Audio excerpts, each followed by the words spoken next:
पाण्याची बचत करण्यासाठी हे मल्चिंग पेपरचा खूप खूप जास्त फायदा आहे. सरांनी सांगितलं की खूप ओलावा राहतो. कसं सर याचा म्हणजे ओलाव्यासाठी काय फायदा आहे? म्हणजे आता ह्याचे बाष्पीभवन होत नाही. मल्चिंग पेपर असल्यामुळे काय होतं, जी जमिनीतली वाफ वर येत नाही हा, ना, हा. त्यामुळे पाण्याची बचत होती. एकतर बरं. आपण जे वॉटर सोल्युबल खत देतात हा. त्याची सुद्धा म्हणजे हवेद्वारे त्याची जे हे होणार आहे, हा. तसं त्याचे म्हणजे खत सुद्धा त्याला कमी प्रमाणात वेस्ट जात आहे. बर आणि तिसरी गोष्ट तण तण तण अजिबात होत नाही यामध्ये. बरं, बरं. तण उगवण्यास शॉर्टच नाही. बर त्यामुळे आपलं 3 प्रकारचं नियंत्रण यामध्ये करू शकतो आपण. हम्म. पाण्याची बचत, हम्म. एकतर तणाचं नियंत्रणला लेबर हम्म. लागते, ते पण लेबर आणि खताची पण बचत होते. खताची बचत होती.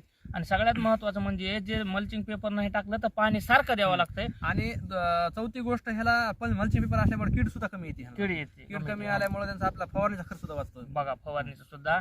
तर त्यामुळे एकंदरीत असंख्य तुमचं, म्हणजे फायदे आहेत त्या मल्चिंगचे. 4-5 फायदे आहेत. असा खर्च आपल्याला दुप्पटच वाढतो. मल्चिंगचा एकदा खर्च केला तर फायदा जास्त आहे. आणि दिवसा जरी पाणी नाही दिलं तर रात्रीच्या थंडीच्या ओलाव्याने ते पूर्ण जमीन ओली होते. बरोबर आहे सर? आता लागवड केल्यापासून त्याला अजिबात पाणी दिलं नाही. 5 बघा, दिवस झाले लागवड. जवळ येऊन बघू शकता अजून पूर्ण सुद्धा हो का या ठिकाणी ओलावा आहे. हे बघा, हे हा. अशी माती हो का आहे. पूर्ण याच्यात ओली माती आहे. हे बघा, पूर्ण पूर्ण ओलावा असं आहे. हा बघा आहे. म्हणजे अजून 8 दिवस पाणी नाही दिलं तर चालतंय. म्हणजे एकंदरीत याचा जर खर्च धरला सगळा वेस्टेजचा हा. तर खर्च दुप्पट तिप्पट होता आणि मल्चिंगनं फायदा जास्त फायदा होतो. जास्त होते. आणि आपला काम कमी होतंय ना, जे दर दिवस मेंटेनन्स कमी होणार आहे. बरोबर आहे. हम्म. तर मल्चिंग पेपरचे माहिती घ्या आणि जास्तीत जास्त वापर करून त्याचा आपल्याला शेतीला फायदा करून घ्या आणि आर्थिक सक्षम व्हा. धन्यवाद.